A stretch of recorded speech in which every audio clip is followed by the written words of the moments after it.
שוב אדוני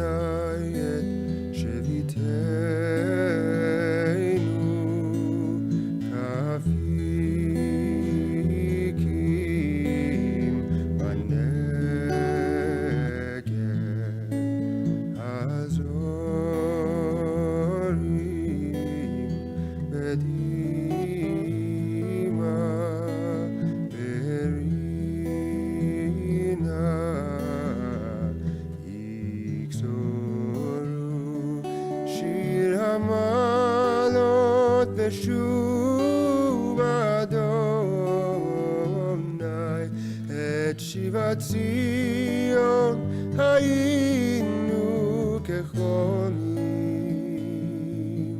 אז ימלא צחוק פינו ולשוננו רינה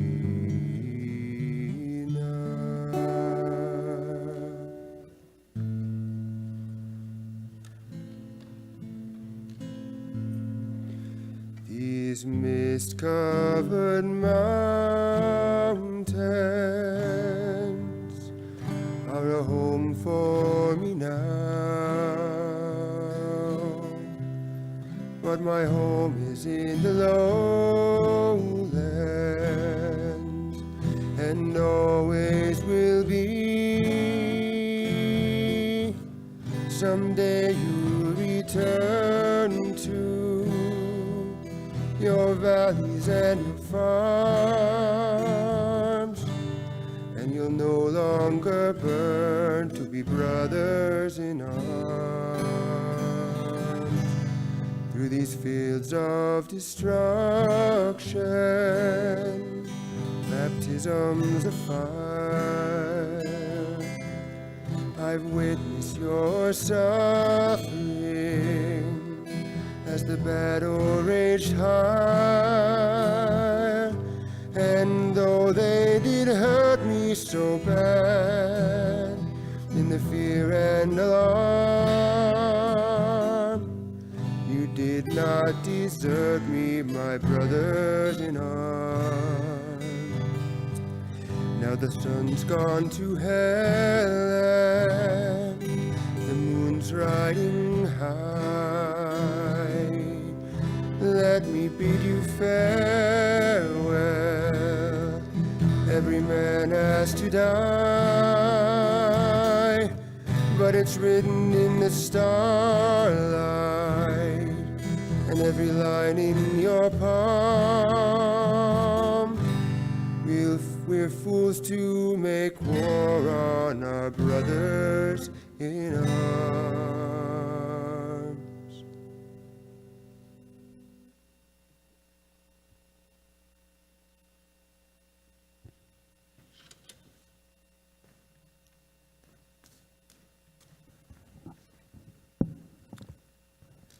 Now the sun goes to hell, the moon riding high.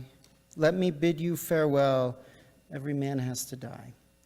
Those are the words that from Brothers in Arms that Eitan just sang, from Dire Straits, one of Alex's favorite bands, along with Bruce Springsteen and other classic rock artists that he loved. Every man has to die, and this was Alex's time, and he knew it. And he made choices for himself and his health care, and he accepted the end of his life with courage, with bravery, and always with love for all of you. Jill and Daniel and Josh, and to your whole family, thank you so much for sharing Alex's life with all of us. Last night, Rabbi Shulman and I had the opportunity to sit with you and learn more about his life and your love for him and his love for you, and it's really touching. And we're going to hear much more from Rabbi Shulman and others today. You, Jill, have been such an important leader in our community, providing support to others as a leader of our Chesed committee. Now is the time for you to receive this love and support from our community, and we hope that you know that along with the clergy and our board of directors and many people here and beyond, that we are here to walk this path with you in the days and years ahead. At this time, I'd like to invite Eitan forward again to offer Psalm 23.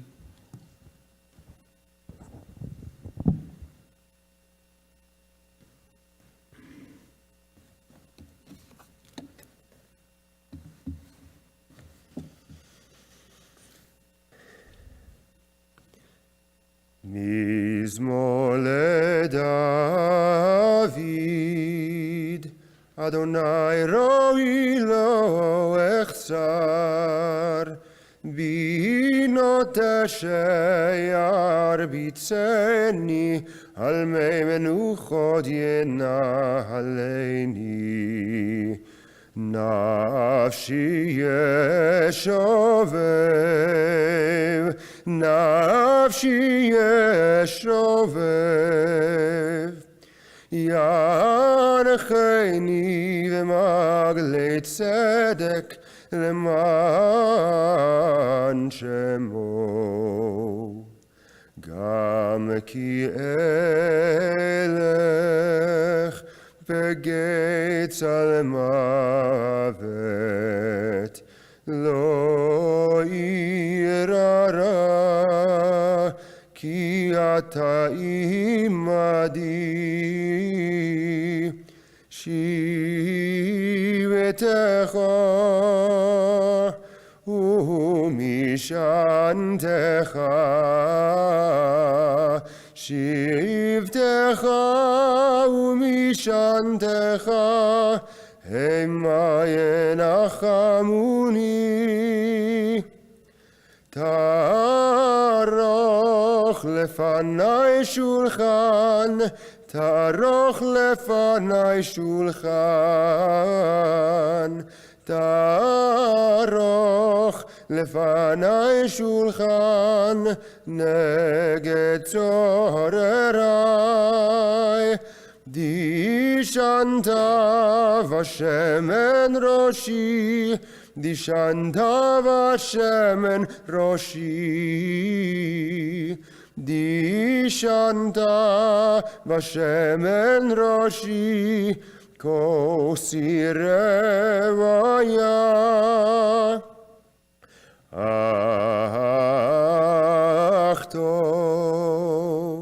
אך טוב וחסד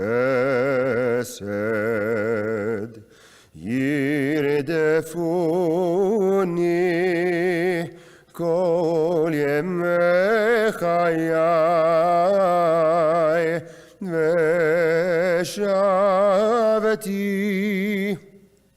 ושבתי בבית אדוני,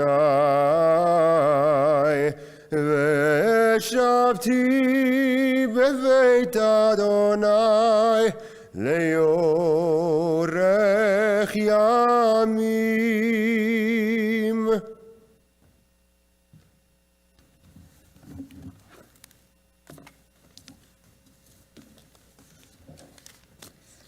Adonai is my shepherd, I shall not want, giving me repose in green meadows, leading me beside the still waters to revive my spirit, guiding me on the right path, for that is God's essence.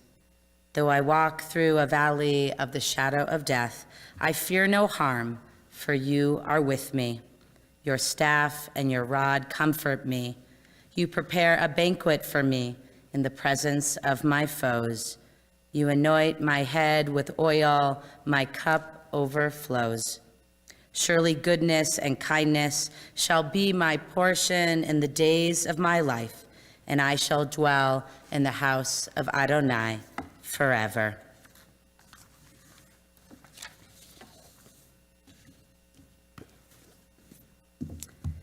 We learn in the Talmud and Masechet Shabbat 31a from the rabbi known as Rava that when a person reaches the end of one's life and is brought to judgment for the life that they lived, they were asked a series of questions at the gates of heaven.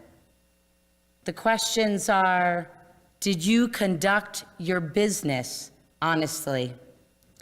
Did you put aside times for learning? Did you fulfill the mitzvah of procreation? Did you live with hope? Did you engage in wisdom or understand what really matters? As we are here to reflect on the life of Alex Levy, though we are clearly not the heavenly court, though in my mind I imagine that there might be gates like this there, though we are not the heavenly court, we can all answer a resounding yes to all of these questions for Alex, for he lived a truly honest and honorable life. Indeed, Alex Levy was a man of scrupulous honesty and integrity in business and in life. He was a man of curiosity, a true entrepreneur who was always learning innovating, and imagining.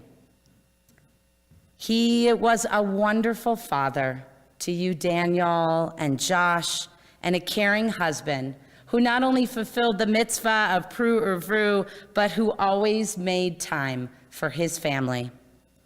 He lived with hope, yes, and positivity, always lifting Jill up.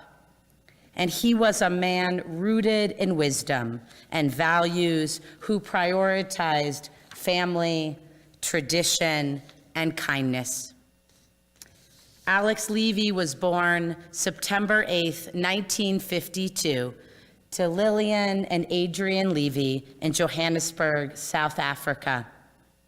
The oldest of 3 children, Alex watched over his 2 beloved younger sisters, Tessa, who's with us today, and Moira, who's joining on the live stream from South Africa.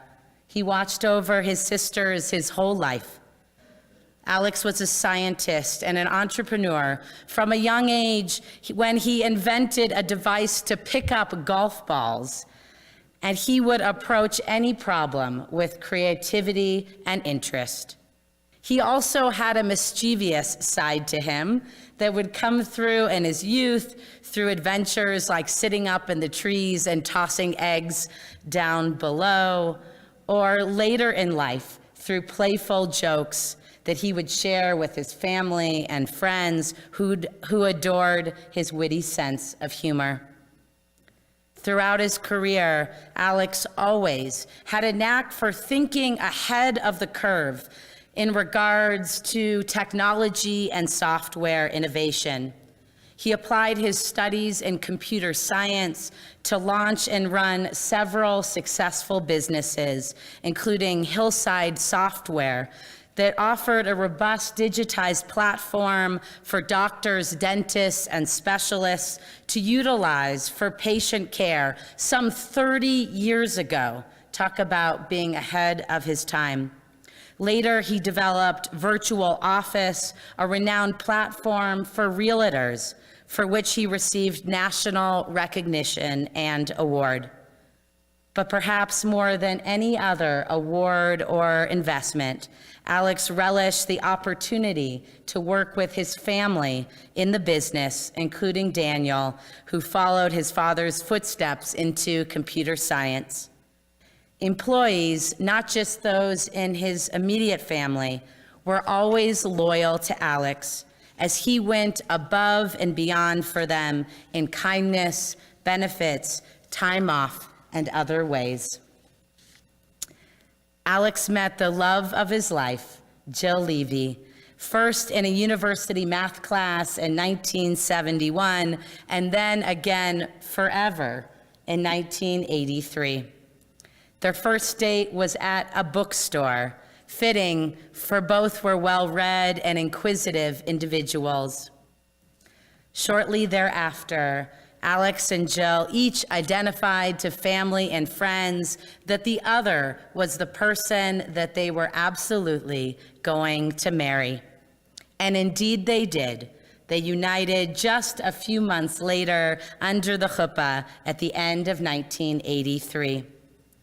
As Jill reflected yesterday, we worked so hard together and we lived so well together. Alex was committed to caring for you, Jill, and keeping you happy every day of his life. So much so that last year, Jill bought Alex an upscale coffee machine as a gift that he didn't particularly like, but he didn't want to hurt her feelings. He tore himself up trying to figure out what to do with the machine, even calling his sister Tessa, as he often did, for advice. But of course, Jill figured out after the coffee machine sat in the box for a few weeks that it wasn't a home run of a present, and she lovingly offered to take it back to the store and get him something different. Jill and Alex always took care of each other.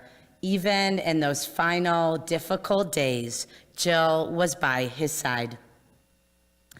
Alex and Jill's beloved sons, Daniel and Joshua, were born in South Africa.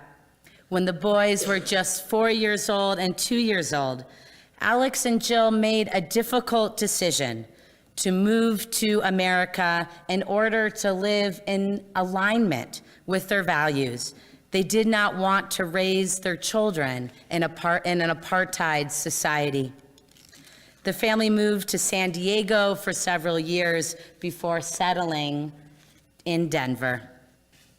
Just as Alex had always been close with his mother, Alex was a hands-on, supportive father to his sons. He loved sharing his love of music with Josh and his love for computer science with Daniel. Alex enjoyed hosting huge Passover seders and celebrating the holidays with his family and friends. He was generous with his time and his money, always giving tzedakah to causes to alleviate suffering in the world or in the lives of animals. Alex couldn't bear to see anyone suffer. In his 70 years of life, Alex showed up time and again as a deeply caring man. We will always appreciate his honesty and integrity. We will cherish his advice, his wisdom, his humor, and his innovations. We will hold in our hearts and be inspired by his kindness, his generosity, and his humanity. And we will strive to care and prioritize what is most important, as he did. Alex loved his family, Jill, Daniel, Joshua, Tessa and Ken, Moira, his whole family. May Alex Levy's memory be for a source of enduring blessing to his family and to all who loved him. May he now rest in peace. May God bring comfort to those who mourn, and let us say, Amen.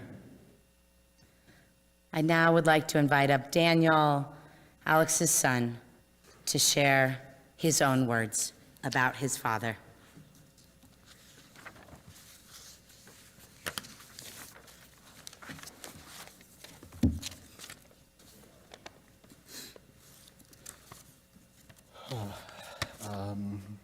I don't know how to follow that. Thank you, Rabbi Shulman. That was beautiful. It's really hard to find the words to describe my father. He was so many things to so many people for so many years. And, you know, as a visionary, as Rabbi Shulman pointed out, he was frustratingly ahead of the curve very often, often many decades, and we got used to preparing ourselves whenever he had a crazy idea. We knew that give it time, he'll be right eventually. And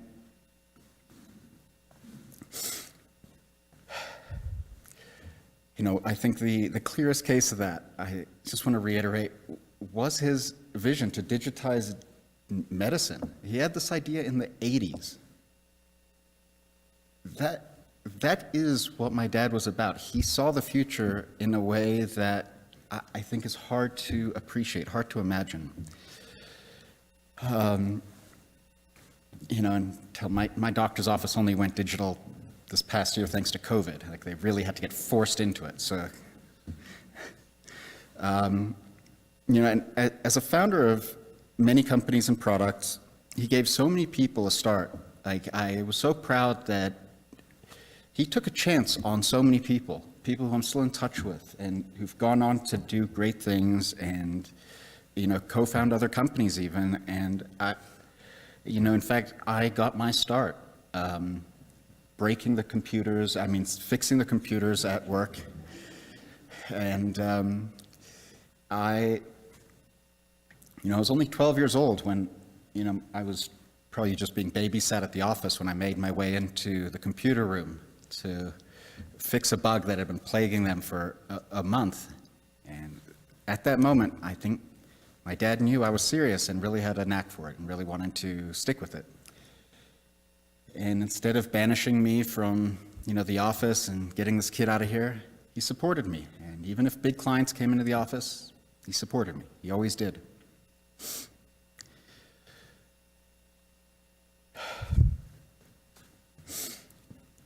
I will be eternally grateful for the chances he took on me.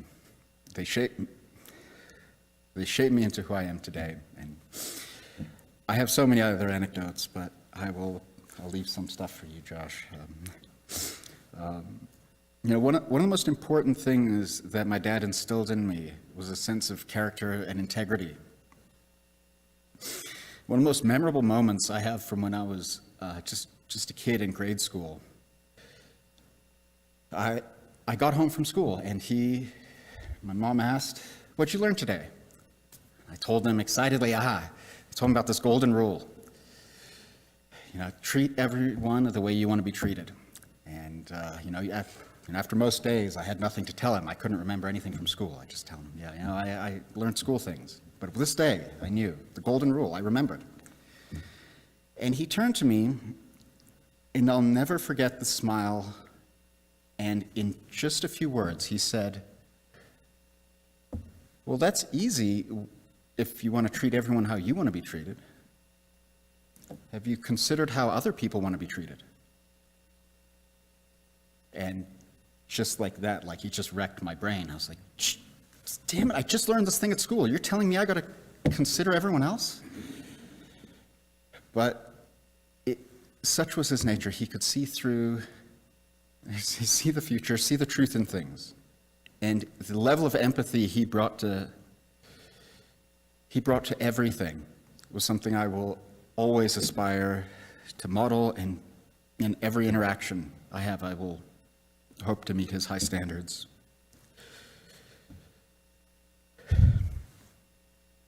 In that moment, he taught me to think for myself and to always take care of those around you. And that lesson I will never forget. Thanks, Dad. I will miss you. I will miss you, never forget you. Thank you.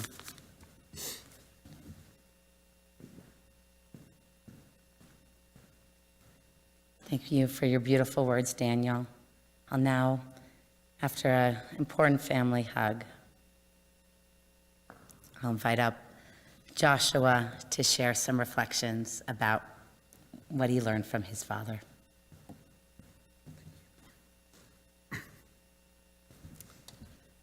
Look, Mom, Dad finally made it on time for something.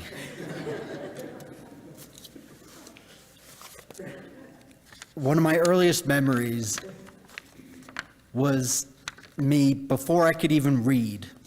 I was sitting in my dad's study, and I'd hold up the newspaper, and I'd just kind of like mimic the sounds he would, and he'd be sitting at the table and the bloody politicians and stuff. And just because all I wanted him to know or think was that I was smart.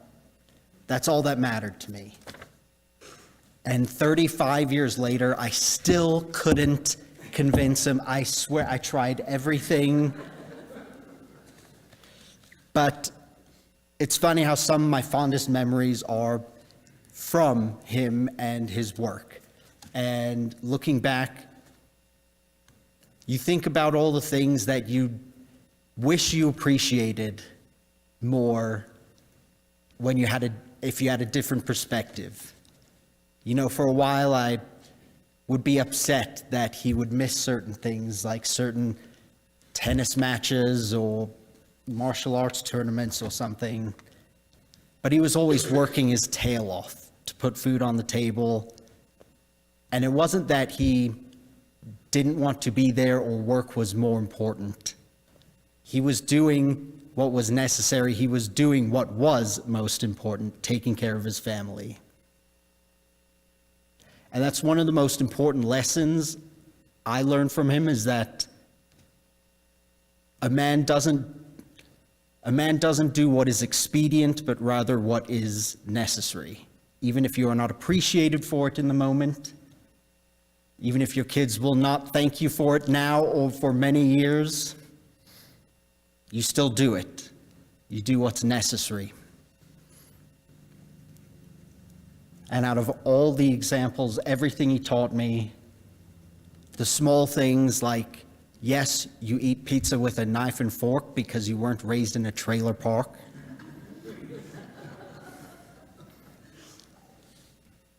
It's the time I came home after winning a tennis match, and I was very proud of myself, a little too proud. And he suddenly became very disappointed and taught me, you don't just lose graciously, you win graciously. But out of all the examples he set, the most important one that I have taken away, the most important example a man can set for his kids, starts and ends with the way he treats their mom. And you know, my dad, he used to have a phrase, anytime something went wrong in life, he'd say, oh, I don't know what I did in my past life. I must have been a terrible person. I must have done terrible things in my past life. And I think about it and I say, look, Dad, I don't know what you did in your past life. That is not up to me, but for what it's worth, you did great in this one. Thank you.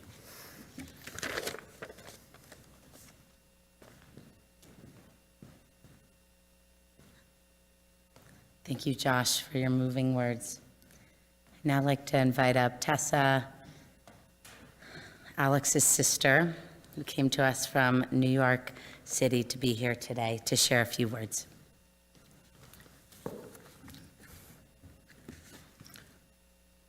Sorry. Moira and I wrote this together. Alex was our big brother. For my sister Moira and myself, he'll always be our big brother. If you've never had a big brother, you may not know what that means. What it's like to grow up with a big brother. Or you may have an older brother, and the notion of a big brother probably means something a little different to you than it what meant to us. To us, it was amazing. It was something very special. Moira and I have been sharing memories of our big brother, and we want to share some of them with you to illustrate the notion of what Alex as a big brother was to us and what it'll always mean to us. You knew Alex as an adult, always calm, always kind and caring. He cared deeply and widely. He cared about American politics, the crises in South Africa where he grew up, the state of the world. But above all, he cared about the people in his life. First and foremost, of course, Jilly. He would do anything for Jilly. I would get calls very often to say, Jilly's in a mood, Jilly's sad, what can I do for Jilly? Please help out, advise. But first and foremost for Jilly, and of course for Dan, and excuse me, and Josh. He also cared for our late mother, taking responsibility for her as a single mom from very, very early on, and taking up his role of head of the household. Moira and I remember him buying Ma a car when he first started earning a salary. In our memories, he was always responsible, reliable, took care of us. We could rely on him. That was Alex, our big brother. He was smart, really clever. He was brilliant, ahead of his times when it came to computers. To say he was hardworking is an understatement. Moira tells me when Alex visited her in Cape Town, he always took his laptop to the beach. Moira and I have different memories of him from different times of our lives. Moira remembers him from when she was little, defending and protecting him when our father was being difficult. I remember him mostly as a teenager. He was really good when it came to boyfriend troubles. He would dispense dating advice, and I would go and sit in his special room. He had a special room downstairs in the garage on his waterbed, which he was famous for, discussing boys. I also remember every time our heart was broken, I would run to Alex and he would tell me, don't worry, they don't deserve you. He would be big brother. I remember once calling him from a party, quite a ways away, my mom wasn't there, to say I felt sick. He walked all the way to pick me up, walked me back, and then went next door to our neighbor who was a doctor to get me medicine. That was Alex. He would just look after us. Of course, that's not all we remember of Alex. As a little boy, he was pretty wild and naughty. And as we said before, I do remember him climbing trees with eggs, and I think it was with my cousin Johnny. And they would sit up in the trees and wait for cars to pass. We were in a very small, the street we grew up on was very quiet, so they did have to wait most of the day. And when eventually a car drove past, they would egg it, usually miss it, but he was a little naughty. I also remember when we secretly finished Ma's hidden stash of Penny Nestle's chocolates, and I don't know if any of you ever remember those tiny, if they had them in America. They were the tiny little ones, they cost a penny. She had a box, we finished off the box, and we walked down to the store to replace them. That was pretty reckless behavior. We were very little then, we wouldn't have been allowed to go to the store. But that was Alex's way of helping us. You know, how could we make right? Come, I'll take you to the store. We'll buy a new box. Needless to say, our nanny discovered we were gone and came to look for us, and we didn't get off scot-free. That was the end of that little adventure. But Moira and I both remember the grown-up big brother Alex. In the same way, even though we all lived in different places, she in Cape Town, I lived in LA. Usually, we've just moved to New York, but we were in LA, and he was here in Denver. We were also very close to each other. He would listen to my problems and offer advice. His favorite saying to me was, "Don't let those bastards get you down, and turn that frown upside down." Moira told me when she was having marital problems, Alex called her. He wanted to know what was up with her no-good-nick husband. That was his word, the no-good-nick. Somehow it came up in conversation that the no-good-nick had taken up bungee jumping. If that's something you're not familiar with, it involves standing on the edge of the highest bridge in Western Cape, above the deepest, darkest kloof or ravine, ropes and harnesses attached, and then jumping off head first. Moira said Alex was quiet for a while. Then he said, well, that's it. It explains everything. It's obvious. The ropes were not tight enough. That no-good-nick fell on his head. That's what happened to him. Now, that's exactly what a big brother does. He says the right things at the exactly right time. He was good in that way. That's our big brother, the very best big brother. He was not your average, typical big brother. Moira's kids remember him as pretty wacky. He made us laugh. He was unconventional, always a bit offbeat, the master of irony, but he made us laugh at ourselves, at the world, and especially when we needed that. Alex, Moira, and I couldn't agree. We couldn't have hoped for a better big brother. You were always there for us. In the last few years, our weekly phone chats, he used to call me every single day. He called to chat, to check in, to find out how I was, to keep in touch. How I miss those calls now. He was planning on fixing his basement so I would have a room to stay. I can't believe I never visited when we would have enjoyed each other, but at least we had our phone calls. Alex used to phone Moira in Cape Town every Sunday night, every week without fail. If he couldn't get hold of her, he'd call me and say, "Where's Moira? Why is she not answering?" She said they used to have pretty intense conversations about politics. Those who knew Alex would know he had very strong feelings about American politics. He used to rant and rage, and he'd say to Moira, "I left South Africa to get away from all this nonsense, and now look where I've landed up." Their Sunday night conversations would get gloomy, but Moira said whenever they reached new lows of gloominess and doominess, Alex would come out with his signature phrase, which was, "So, give me some good news." She said that every Sunday night began with, "Moira, give me some good news," and that was what he always said to me. "Hi, give me the good news." We would have to think hard, rewind, think back. And the result is, it always forced us to come up with some good news for him. He made us find good news, the good in our day-to-day lives, the people around us and in our world. And that ultimately, decidedly, in every last way, was how he took care of us. That's how he'll always carry on taking care of us.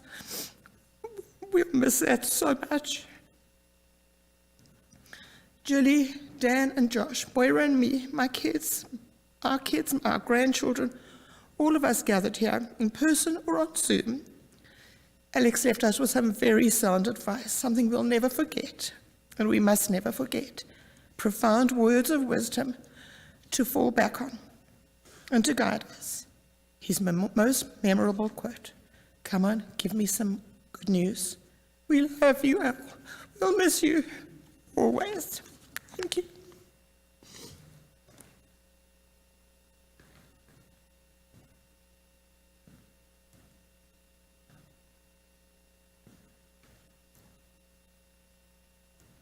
Thank you, Tessa.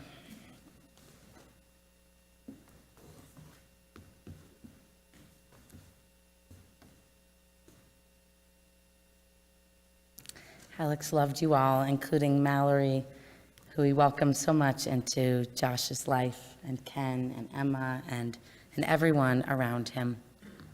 I invite you to rise as we continue our service today with the El Malay Rachamim, the memorial prayer.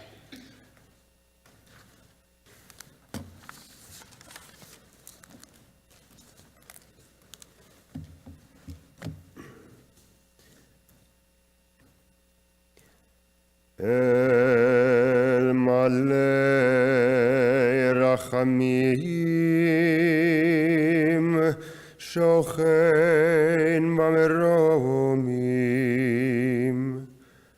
Hametzei Menucha Nechona Tachat Kanefei HaShekhinah במעלות קדושים וטהורים כזוהר הרקיע מזהירים את נשמת אלכסנדר בן לאה שהלך לעולמו בגן עדן תהא מנוחתו, אנא בעל הרחמים, אז תראהו בסתר כנפיך לעולמים, וצרור בצרור החיים את נשמתו. אדוני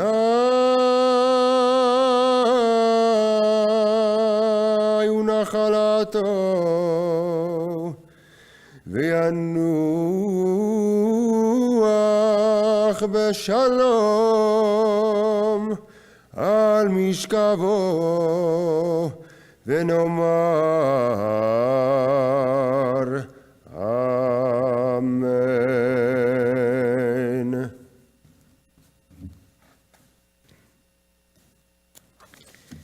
El Malay Rachamim, exalted, compassionate God, grant infinite rest in your sheltering presence among the holy and the pure to the soul of Alex Levy, known in our tradition as Alexander ben Leah, who has gone to his eternal home. Merciful One, we ask that Alexander find perfect peace in your eternal embrace. May his soul be bound up in the bond of life. May he rest in peace, and let us say amen.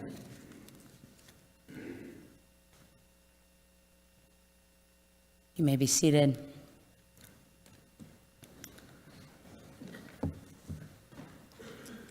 Following today's service, we'll be going directly to Mount Nebo for a graveside burial.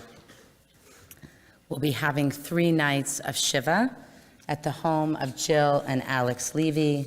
We'll be gathering this afternoon between 4 and 7 p.m. with the Ma'ariv service at 6 o'clock p.m. Then tomorrow, Wednesday, visitation will begin at 4 p.m. with Mincha Ma'ariv at 5 p.m. And Thursday, February 16th, visitation will begin at 4 p.m. with Mincha Ma'ariv at 5 p.m. That'll all be at the home of Jill and Alex Levy, 6362 South Geneva Circle, Inglewood, Colorado. Now I'd like to invite up Jim Cohen to share a few announcements. Ladies and gentlemen, that does conclude our service here at the Hebrew Educational Alliance. With burial being at Mount Nebo Memorial Park, you are welcome to join us. We do not have an escorted procession today. So if you'd like to join us at the cemetery, we'll ask you to please return to your cars as quickly as possible and start making your way to the cemetery. There are directions to the cemetery in the handouts that you might have picked up as you signed the register book. There are some more if you didn't grab one. You are welcome to, or you might just end up following the hearse in the family car.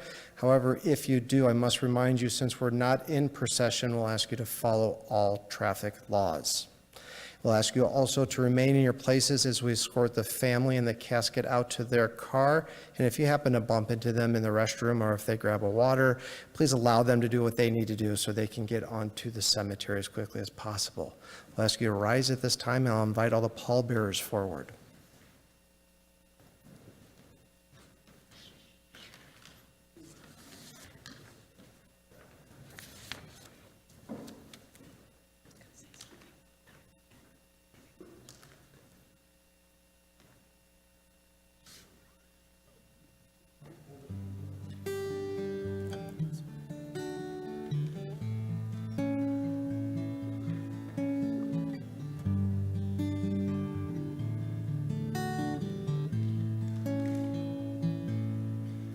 יזברך וישתבח ויתפאר ויתרומם ויתנשא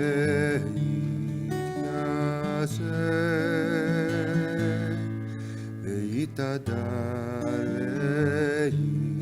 ויתהלל ויתהלל לשם קודשה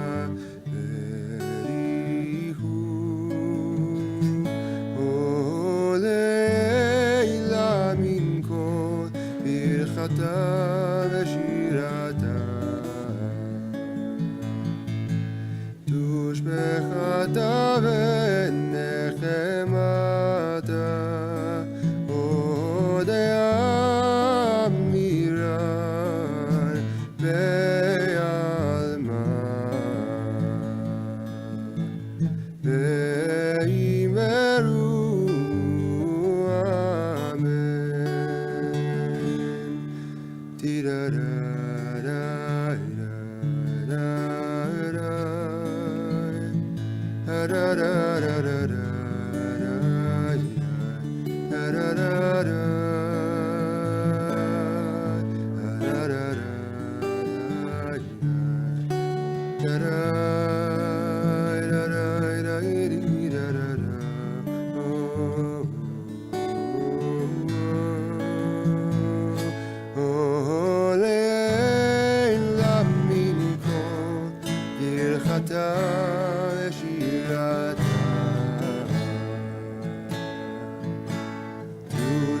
תושבחתה ונחמתה